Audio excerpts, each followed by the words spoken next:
moving from a sedentary to a physically active societal way of life. This is Up on Our Feet. Welcome to Up on Our Feet. We've heard a number of times here on Up on Our Feet that physical activity not only improves the physical and mental health of school children, it also improves their academic performance. And this has to do with how physical activity positively impacts the brain, which results in the improved academic performance. Well, there's another dimension to this that has to do with preschoolers and how recommended amounts of physical activity, reduced sedentary time, and good sleep habits enhance the children's readiness for initially attending school. And someone who has researched this issue is Professor Myrto Mavilidi, a senior fellow in the School of Education at the University of Wollongong in Australia, and an associate professor in the Department of Psychology at the University of Limassol in Cyprus. Professor Mavilidi's research centers on the integration of physical activity and learning experiences, specifically through the design, development, implementation, and evaluation of school-based programs that blend physical activity with academic learning for children. Professor Mavilidi, it's nice to have you with us. Hi, welcome from me. Okay, thank you. So you were the lead author of a study that was recently published regarding the adherence to 24-hour movement guidelines and to guidelines regarding screen-based sedentary time and sleep duration, and then their combined cognitive effects in Australian preschoolers, especially in the context of school readiness. So to begin, what is meant by school readiness for very young children or preschoolers? Okay, so let's start a little bit with the background for this study. So the recent guidelines and human movement guidelines suggest that children aged 3 to 5 years should engage in at least 180 minutes of total physical activity in various intensities and 60 minutes of moderate to vigorous physical activity. At minimum, minimize screen time to less than an hour, or in general sedentary behavior, and 10 to 13 hours of good sleep, including napping. So my target area is children's cognitive development, and that includes a various range of outcomes, and that can be executive functions, which is inhibition, working memory, and shifting. That can be school readiness, and also it can be self-regulation. So in regards to school readiness, so we measured school readiness by a standardized validated questionnaire, and that questionnaire it has some items related to general intelligence, but also in focuses on specific cognitive abilities of children, and that includes memory, fluid reasoning, and quantitative reasoning. So if I want to give you an example on how it looks like, it asks questions about colors, it asks questions about letters, counting, numbers, and sizes, and making comparisons, and also shapes. Okay. All right. So that's a little bit of the background. So what was the actual purpose of the study? What were you looking to find out? Yeah, so we know in the last few years that the human behavioral guidelines start arising, that there is evidence that adherence to these guidelines is generally low, and that's a global trend, especially in young children.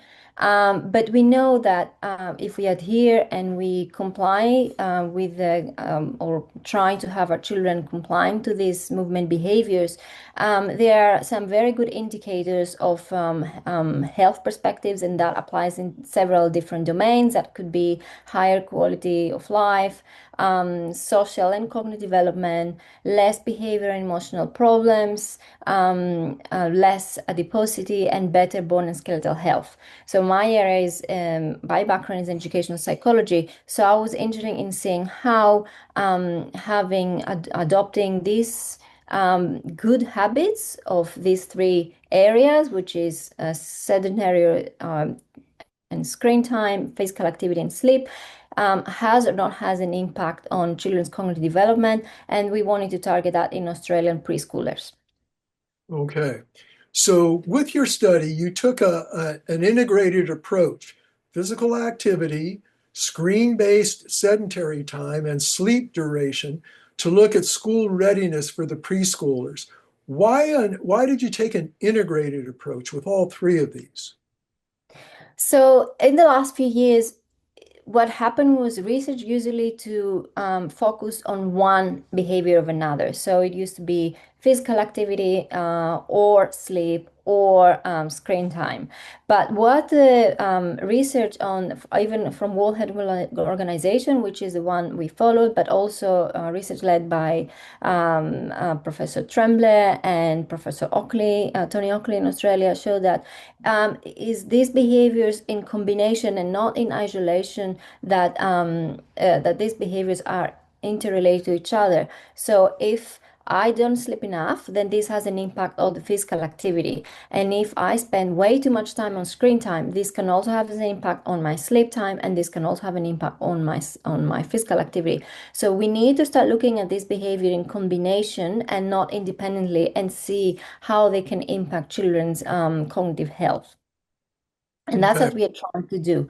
So in our study, the data set we used was a secondary analysis data set. So it has already been collected from a randomized control trial, and it was based on a parent demo questionnaire. So parents answered a questionnaire on their demographics, and we asked them also some questions about children that their time the children spend sleeping, including napping, how many hours they sleep. We asked them how many times in the last 7 days, how many times children spend being physically active, and how much time they spend on being sedentary, including screen time. Okay, so that's how you carried out the study. Then what were the, excuse me, what were the results? Yes, so the questionnaire was done at baseline, and then we had the assessment outcomes, which was executive function and included inhibition, working memory, and updating. That was done in an iPad, so there were standardized assessments, and that was done at two time points. That was, sorry, three time point, which was baseline. It was 7 months after, and then it was a year after. So overall, children was measured three times over a period of 2 years. So that was the executive function assessments. Then it was the school readiness, which was happen at two time points. And then it was also the self-regulation. So children were asked to do the head and toes task. And that measured their self-regulation. So this is how we measured the outcomes.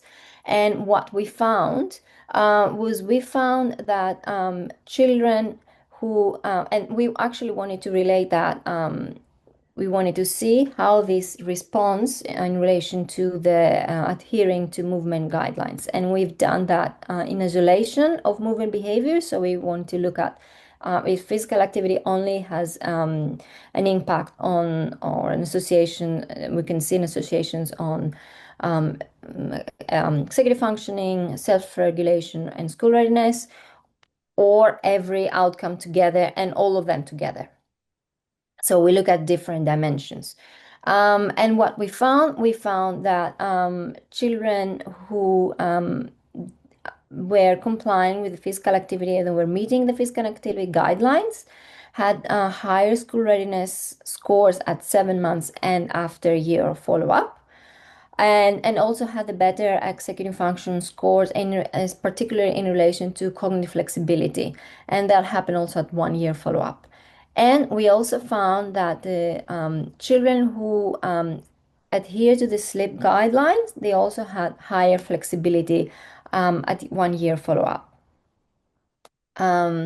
So we did not find any associations with screen time or sedentary time, and that's important to consider. However, as I said, this was all based on parents' questionnaire, and it was not objectively measured, which means it leaves a kind of error in the reporting.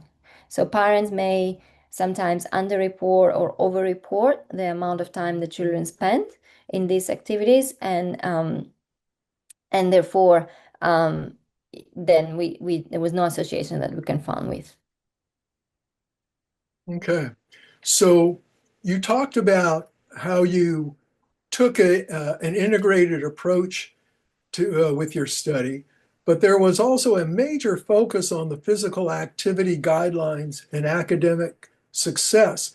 As a matter of fact, one of the quotes in your study was that physical activity guidelines alone significantly predicted higher school readiness at, as you mentioned, 7 months and 1 year follow-up. What's this all about regarding the physical activity by itself? Is it that significant regarding this issue with school readiness? Yes, so first of all, I'm going to take a step back and say that school readiness, so self-regulation, executive function, has a bidirectional relationship with school readiness and academic achievement. And school readiness, we know that predicts later achievement in years. So these are all little pieces of the puzzle that we call cognitive development, and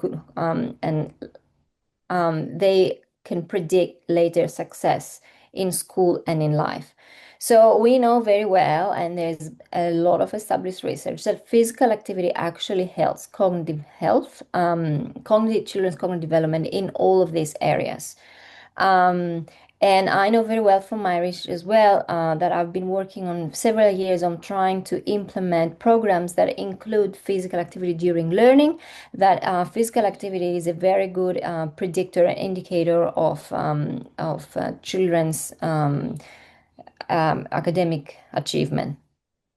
Um, so the approach of combining physical activity with learning together has several benefits because it's a combined additive cognitive element. So it's not only standard way of teaching, it's also a way that children are physically active. And being physically active means that there's evidence of improved blood flow, oxygenation, and other brain structural changes that are caused by physical activity. There's a lot of research that if physical activities are cognitively demanding, so if physical activities are related to, are complex enough or are novel, or they have motor hand coordination, these activities enhance executive functions, academic achievement, and memory and learning in children.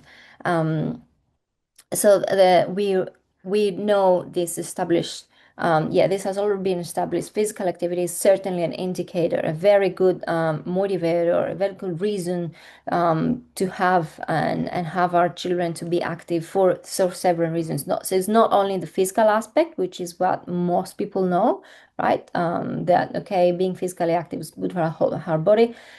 We know that being physically active is also very good for our health and for our brain and our mind as well. Okay, so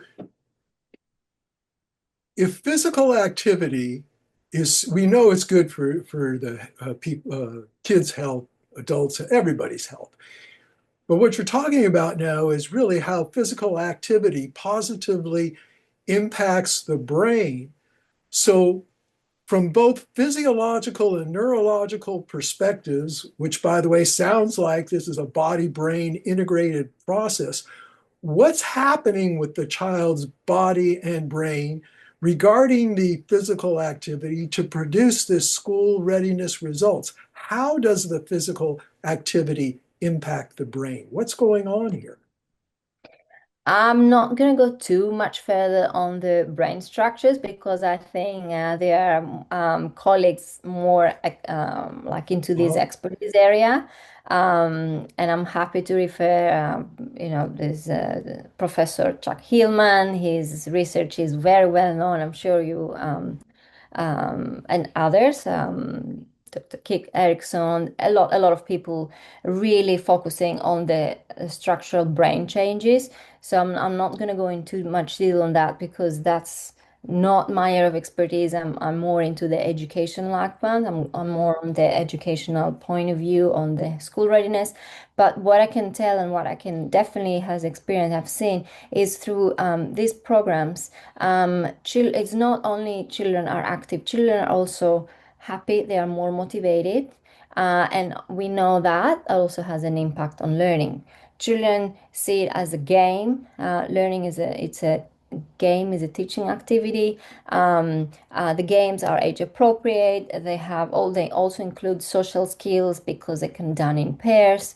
Um, so it's a different, non-different way of learning. And what's really important is so we measure school readiness already in the preschool years, and we know that it's very linked to academic performance. But if you think about children in preschools are used to play around and in a more unstructured curriculum, and then all of a sudden within 2 years they go to primary school years, then they have to sit down and listen, and that's actually very challenging. It's challenging for their concentration. So that's why we have seen lots of benefits from physical activity. When you integrate it in lesson, even in 10 minutes activity breaks, you can see their children are more on task. So they sit down and listen. Their attention is more focused because they have released this energy, they have played. But this can be done through different ways. So what we call active learning is the active breaks, or it can be the integrating learning into integrating physical activity into learning. But in any way, even if physical activity is done in the morning, before school, after school, with the parents, without parents, with friends, we know that there are benefits, and the benefits they are related to each other. So doing it with someone you like, it's making a more enjoyable activity. You're doing instead of or a different way of teaching. So again, there are all these other mediators that come through in the middle way and help and boost cognition. Okay. And when I say cognition and not only school readiness, because we have seen better effects, not just in school readiness, but in executive functions and academic achievement as well. And All mental right. health outcomes. That's another area important as well. Okay. So I saw in your study that adherence to all three guideline rates among preschool children were concerningly low. They were below 20%. So this means that in all likelihood, the kids are not getting nearly as much physical activity as preschoolers that they should be. So with the combined scores below 20%, first, what does this low rate portend for large populations of preschoolers regarding school readiness? Yes, so the adherence was low, it was around 70%, and that included in all three movement behaviors. So that was screen time, physical activity, and sleep. And this was in very similar to the global trends and other research that shows that yeah, the adherence to movement guidelines behavior is it's fairly low. Usually it's the screen time that it's hard to keep, it's hard to limit, and yeah, physical activity. But sometimes, it could be also a combination. As I said, if one is screen time is excessive, sometimes the physical activity cannot actually do anything to counteract for this adverse effect. So what we need to do, first of all, we cannot nowadays, it's not that we cannot say we should ban screen time. It's impossible. We know it. We all have kids, and that's a no-go. But what we're trying to do is okay, first of all, trying to limit. Second, trying to make physical screen time a bit more qualitative. So the first evidence of screen time, it was really linked to passive viewing. So that was television and video games.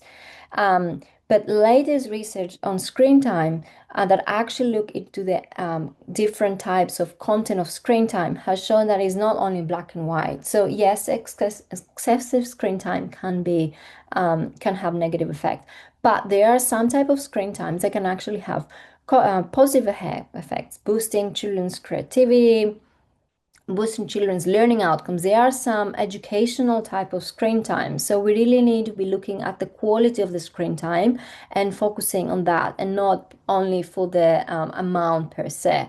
Also, we need to be acknowledging that a lot of schools today are using screen type devices. They have interactive outboards and whiteboards, they have iPads, and this is part of the education now. So we can't just say, okay, no, take off the screen time. We need to find ways that all the elements of the movement behaviors, and okay, we cannot integrate sleep in school, but we can very well integrate screen time and physical activity and put them together, and how this can support children's cognitive development, how this can support children's school readiness and their academic achievement and their executive functions. And this is what I'm looking at the moment in the project that I've been awarded from the Australian Research Council, is how I can make screen time that combines movement with learning, but in an online setting, in education, in a digital context. How can we make it let's say, take the most benefits of everything. So in this amount of screen time that children are sit down and watch, how they can get the maximum, how this content that they look is very appropriate for them, it boosts their cognitive health, but also it makes them active. And at the end of it, it's all about keeping good habits, starting with good habits and trying to maintain them. And that involves having children being active and learn to be active, get used to be active, learn that this is a good habit. This is something normal, is not something outstanding that happens once in a while.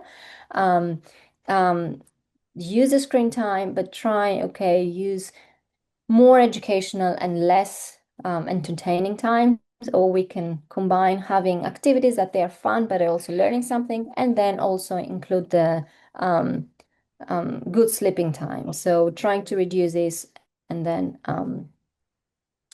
if we have the limit of screen time to as less as possible, or to what's needed, then that means that the sleep is going to be improved as well.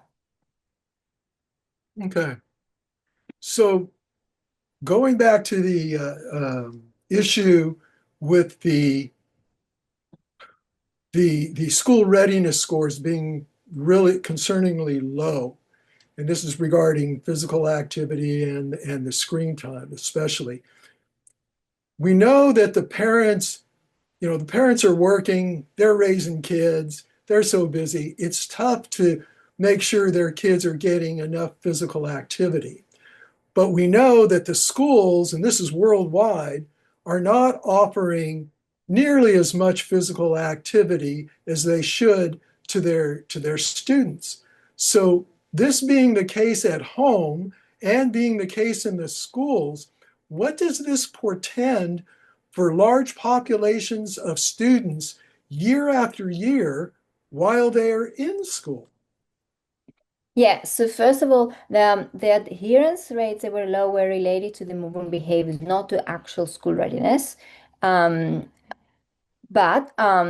coming back to your question, it's very alarming, the physical activity and scores. And in fact, these children that they start sitting down from primary school, by the time they're adolescents, the obesity scores and the being sedentary, it's really like skyrocketing.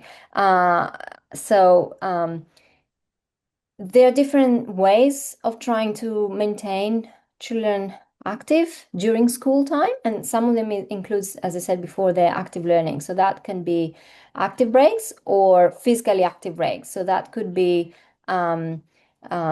integrating the lessons, physical activity during the lesson time, and that's there's a lot of work from our point of view, from research point of view, because you need to try to make it easier for teachers. You need to adjust the standard curriculum and include some physical activity in it, and not give them extra work. But the draw point of that is it can be just simple activities. It can be activities that they actually are doing during their physical education times, and during using their resources. We've done a lot. You can do with hopscotch, like the puzzles. You can do it with even ropes, with balls. It doesn't have to be something inherently or completely new. You can just adjust activities that children are already doing. It's just a different way of working and thinking with children during school time. Okay. And of course, what's important is that teachers also need to be on the same path with that. So if teachers are motivated, if teachers believe in the value of physical activity and for the physical and cognitive development, then this is easier to be done. Okay. So do you have any thoughts? We know the parents are having, as I said, having trouble getting the kids to be physically active. We know the schools, and again, this is worldwide, the kids are not physically active. Do you have any thoughts about, yeah, and again, the people in the schools, they're supposed to be educated and they're supposed to follow the science. And we know what the science says, the more physically active the kids are, the better the academic performance. But the schools aren't doing this. Do you have any thoughts about this, about why they're not doing it and how do we rectify this problem? So we know from research that teachers are very busy, teachers feel overwhelmed. Sometimes they really struggle to even finish up their own workload. So adding extra on them and asking them to do even more, I think sometimes it's overwhelming for them. But we also know there's already a lot of research on physical activity and learning. There's I already have in mind lots of very good resources. Some of them are public and are free. So we need to work all together, researchers, teachers, practitioners, and trying to set up good habits for young children. So we need to create resources that they are already ready, available for them to use, that they are easy to adjust them with their needs. Sometimes also schools are busy places, things happen, they have to change their routine. So we need to make sure that they are easily adjustable, and they can shift them, and if something happens one day and they cannot do this physical activity task with learning, that it's okay, they can do it the next day. So we need to show some adaptability as well. um, and that's the important thing of physical activity programs that they've started in research. This difficult part is the dissemination and the implementation. So it's not about just doing research for research, is how can this research be applied and then retained and then kept and then adopted by schools. So there's lots of different little pieces and elements that we need to take into account. But I think with a good collaboration, it can happen. Thinking that about the most important thing is for our children's benefits. Um, and yeah, adapting approaches, even if a teacher thinks that having a completely changing a lesson and adopting physical activity to learning is not possible, it's okay. Doing it as a 10 minutes before the lesson, or during their approaches, you can do it during recess. You can do it after school, or you can do it in the last 10 minutes of the lesson. You see, you can do it when you see children are getting really restless and fidgeting and they cannot sit down, and make them, as I said in the before, release this energy, and then they can sit down and focus better. So there are different ways of doing and different approaches, and any physical activity boost is going to be good for them. And obviously, if you have if children are engaged in regular and habitual physical activity, these gains are going to be for longer, and they're going to be maintained also in the long term. Okay. All right. Final question. Over the course of your professional career, and with all the research, studies, and programs you've done regarding the impact of physical activity on academic learning in school children, in the big picture of things, what's the big message, the big takeaway, the major conclusion you've come to?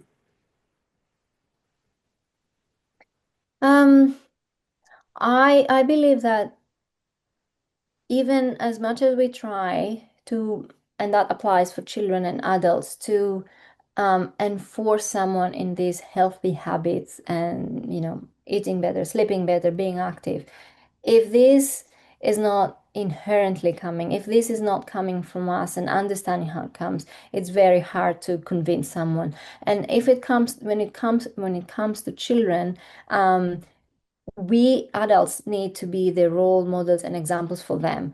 If being active, it's something that parents do with the children and it's something very normal, it can be done, every day. And I'm not saying forcing, okay, let's go and do an hour run, but I'm just saying even outdoor play, depending also of the age of children. I'm just saying, I'm just doing, suggesting simple activities, something that is embedded in the daily routine. And that's my approach as well, that I try to integrate in the when I do the physical activity in the curriculum, is not changing their routine. It's integrating something, embedding it, incorporating, integrating something that already exists. That's for me something that's going to make it last, because it's small changes, but it doesn't radically change your structure and what you're actually doing. And for me, this is a way to start. Okay. Professor Myrto Mavilidi of the University of Wollongong in Australia and the University of Limassol in Cyprus, thanks for being with us on Up on Our Feet. Thank you very much.